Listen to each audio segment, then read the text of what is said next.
Welcome to today's deep dive into the life and philosophy of Mahatma Gandhi. Okay. We'll be using excerpts from Wikipedia and a Reddit post that has one of his quotes in it. Right. And, you probably already know the basics about Gandhi, the spectacles, the simple clothing, Yeah. the unwavering advocate for peace. Mm. But we're going to kind of go beyond the surface level today Yeah. to uncover some lesser known facts and really get a deeper understanding of his complex journey. What's really fascinating is that Gandhi wasn't born a saintly figure. Oh, really? His childhood was actually quite far from the image of peaceful resistance he came to embody. So there's more to young Gandhi than meets the eye.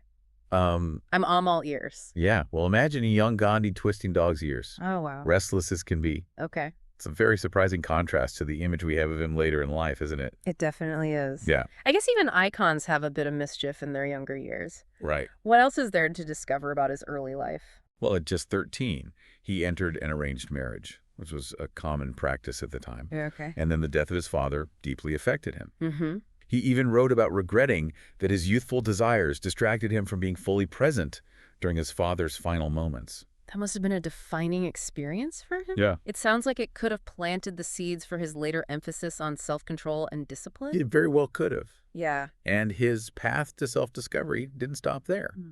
He pursued higher education, but, believe it or not, Okay. he was a pretty average student. Really?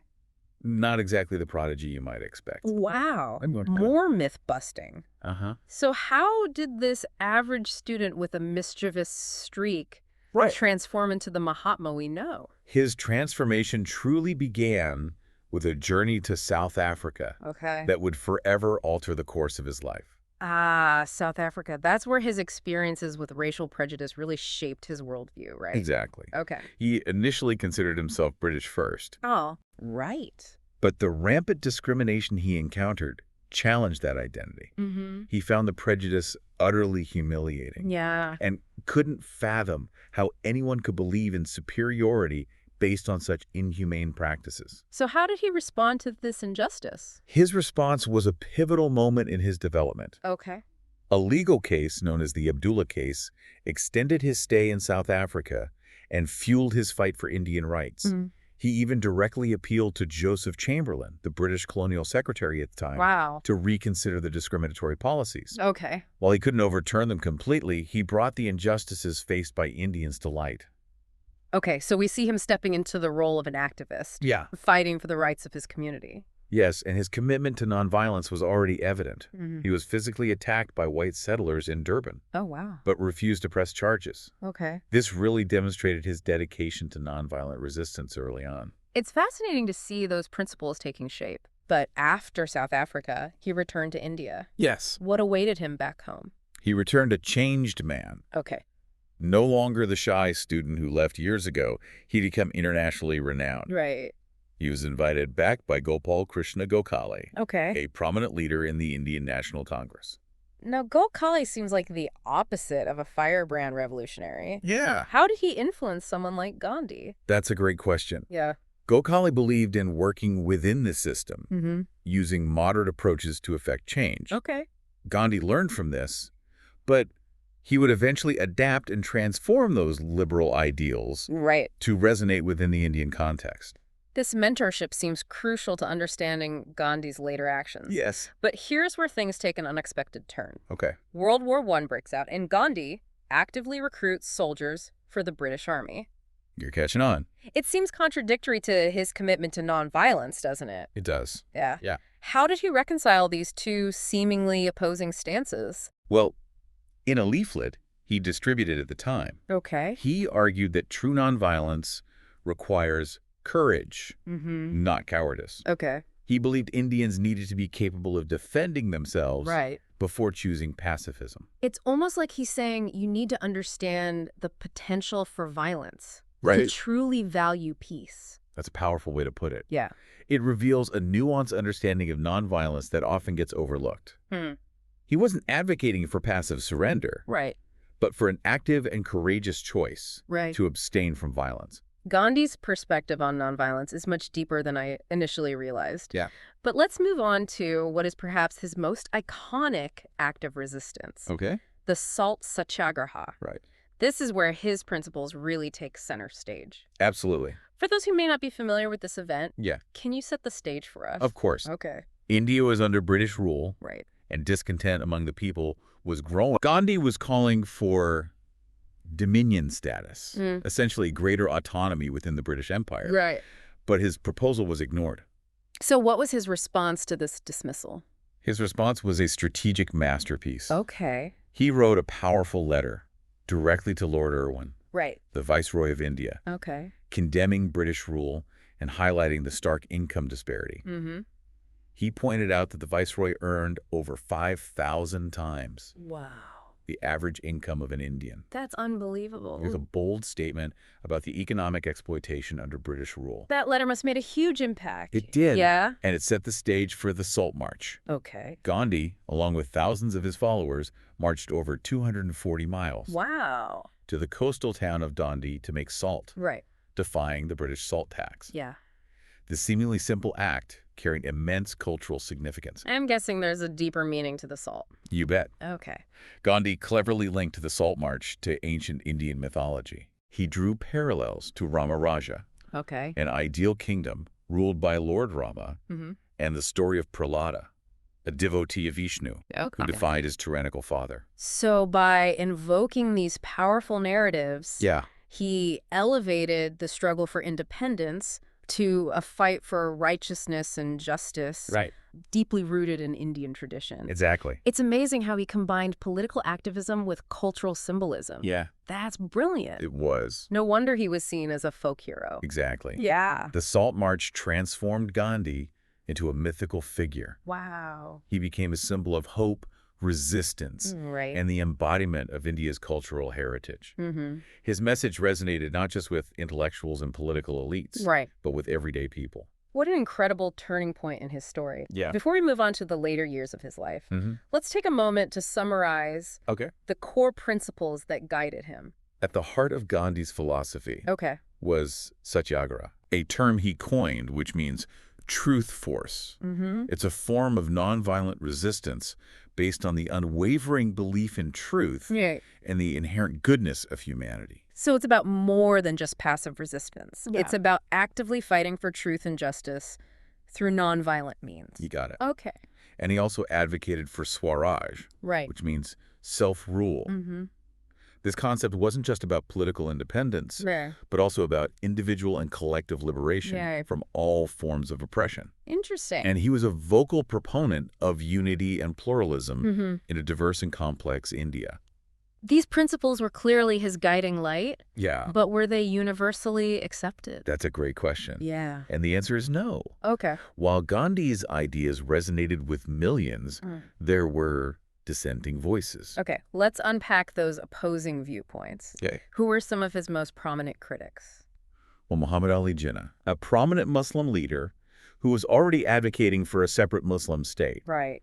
saw Gandhi's movement as essentially Hindu at its core. Mm-hmm. This difference in perspective would eventually lead to the partition of India and Pakistan. Wow. Then you have B.R. Ambedkar, Yeah. a leader who fought for the rights of the untouchables. Right. He criticized Gandhi's ideas, Mm-hmm. calling them primitive and impractical for achieving social equality. Okay. And of course, there was Winston Churchill. Oh, yes, Winston Churchill. He famously called Gandhi a seditious Middle Temple lawyer, Okay. now posing as a fiqhi of a type well known in the East. Not exactly a fan. Right. It seems that Gandhi's ideas, Yeah, as revolutionary as they were, Hmm. sparked a lot of debate and controversy. absolutely. Yeah. It's important to remember that historical figures are complex Right. and rarely fit neatly into a single narrative. Hmm. Gandhi's legacy is a testament to this complexity. Yeah. He was revered by many, Right. criticized by others, Yeah. and his impact on the world continues to be debated and interpreted to this day. Well said. Mm-hmm. Now, tragically, his life was cut short by an assassin's bullet. Yes, it was a tragic end to a remarkable life. Mm-hmm. In 1948, Okay. Gandhi was assassinated by Nathuram Godse, Right. a Hindu nationalist, Mm. while on his way to a prayer meeting in Delhi. Wow. It was a devastating loss for India and the world. What a devastating event. Yeah, I can only imagine the grief and shock that followed. indeed. Yeah. Jawaharlal Nehru, Okay. India's first prime minister Yeah. and a close confidant of Gandhi, captured the sentiment of the nation Right. when he announced his death, Yeah. saying, "The light has gone out of our lives." What a poignant and heartbreaking moment. It was. Yeah, it Yeah. really underscores the profound impact he had on people. Yeah. We've covered so much ground already. Yeah. From his mischievous youth to his transformation in South Africa, Right. his leadership during India's struggle for independence, and his unwavering commitment to truth and nonviolence. Yeah. But before we dive into the next part of our deep dive, Okay. I want to acknowledge that we've only just scratched the surface of his incredible story. You're absolutely right. Yeah. Gandhi's life and thought are incredibly rich and multifaceted. Right. What we've explored so far is just a glimpse Yeah. into the complexity of this extraordinary individual. Definitely. There's so much more to uncover. And with that in mind, let's move on to explore the lasting impact of his legacy and its relevance in today's world. Sounds good. Okay. His ideas really did ripple outwards. You know, they touch upon so many different aspects of society. Yeah. It's amazing how much ground we've already covered, and it feels like we've only just begun to explore the depths of his impact. Yeah, right. And speaking of impact, one thing that struck me was how Gandhi wasn't just a political leader. Right. He was also a passionate social reformer. Mm-hmm. He campaigned tirelessly against poverty, Right. championed women's rights, and fought relentlessly against the deeply ingrained system of untouchability in India. That's a key insight. He intertwined these social issues with the fight for independence. Okay. He saw them as interconnected. Yeah. Gandhi believed that true freedom couldn't exist Right. in a society riddled with inequality and injustice. So for him, the personal was also political. Yeah. His principles weren't just abstract ideals. They were meant to be lived out in everyday life. Exactly. Yeah. And that's where his concept of Swaraj, Right. or self-rule, Yeah. becomes even more profound. Okay. It wasn't just about political independence from the British. Right. It was about individual and collective liberation from all forms of oppression. This idea of Swaraj seems so central to understanding his philosophy. Uh-huh. It's about taking responsibility for your actions, Yeah. for your community, Right. for creating a just and equitable society. It's a concept that seems incredibly relevant. It is. Even today. It absolutely resonates today. Mm. As we face new challenges, social and economic inequalities. Right. Climate change, Yeah. political polarization. Right.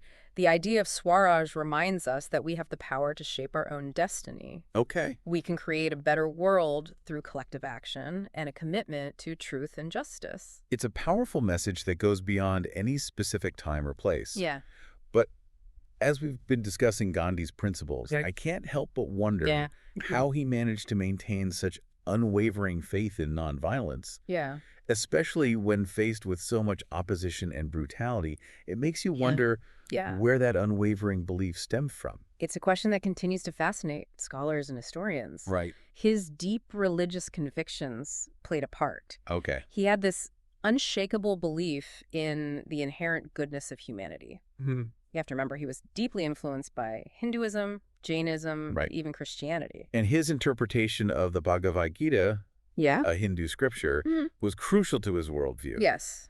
But it seems like his understanding of religion was far from rigid. Right. He embraced the common threads of various faiths. You're right. He focused on universal values like love, compassion, Mhm. and nonviolence. Right. He wasn't limited by any single religious dogma. And he even incorporated ideas from Western thinkers, Right. like Leo Tolstoy and Henry David Thoreau, Yes. particularly Thoreau's ideas on civil disobedience. Mm. Gandhi truly synthesized different perspectives, Yeah. creating something unique. That's where his genius lies. He wasn't confined by a single ideology or tradition. He wove diverse perspectives into a tapestry of thought and action. Okay. And that's what makes his philosophy so enduringly relevant even now.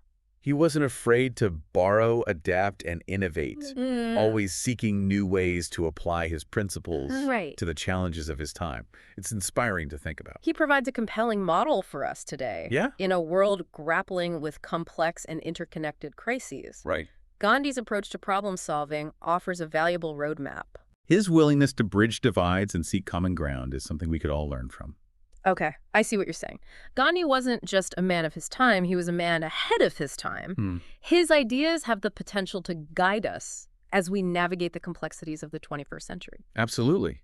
His No. emphasis on dialogue, Right. his belief in the transformative power of truth and love, his understanding of the interconnectedness of all things. These are timeless principles. Yeah. They hold immense value Right. in our increasingly polarized and fragmented world. It's becoming clearer why he's considered one of the most influential figures of the 20th century.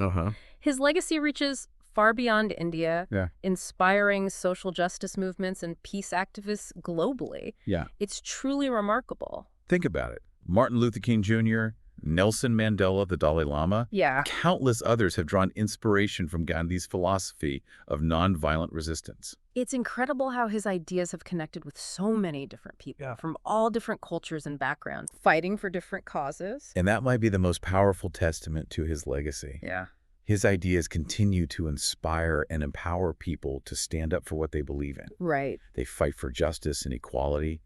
They strive for a better world through peaceful means. His life truly embodies the idea of being the change you want to see in the world. Yeah. He didn't just talk the talk, he walked the walk. And that's what makes him such a strong example. He showed us that even seemingly small acts of resistance, if they're rooted in truth and nonviolence, can have a huge impact. Yeah. They can challenge unjust systems, spark movements, even change the course of history. Gandhi's life is a testament to the power one person can have. Yeah. But it also reminds us that real social change is a collective effort. Right. It requires so many people participating, a shared commitment to building a better future. And this brings us full circle. Okay. Remember that Reddit post we talked about at the beginning? Yes. The one with Gandhi's quote about how we judge a society by how it treats its most vulnerable members. Yes, I remember it. It's such a powerful quote. Yeah. That sums up so much of his philosophy. That quote wasn't just a statement. Right. It was a call to action. Okay. It reminds us that we have a responsibility to uplift those who are marginalized Right. and to fight for justice and equality for everyone. It's a challenge that feels more relevant now than ever. Yeah. As we face these growing inequalities and systemic injustices. It makes you think, It does. how can we apply his teachings to make a real difference in the world today? That's the question, isn't it? As we move into the final part of our deep dive, Right. I want you to keep that quote in mind. Okay. Gandhi's legacy isn't just about remembering what he accomplished, but it's about carrying his torch forward. Right. It's about applying his principles to the challenges of our time. It's about asking ourselves, what would Gandhi do when we see injustice, violence, apathy, and despair? It's about finding the courage within ourselves to be the change we want to see, just like he did.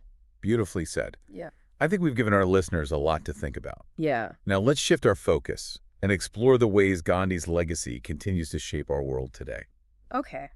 We've journeyed through Gandhi's life from his early years to his incredible leadership in India's fight for independence. Right. Now let's explore how his legacy continues to influence our world today. Yeah. His impact is undeniable, isn't it?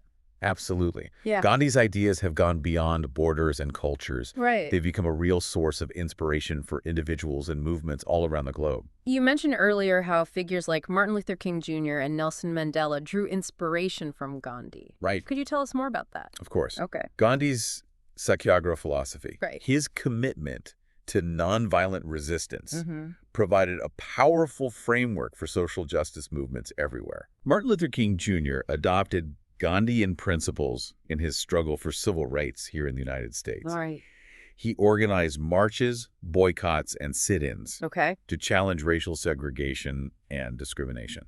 I remember learning that King even traveled to India in 1959 to meet with Gandhi's followers. Right. He really wanted to deepen his understanding of Satyagraha.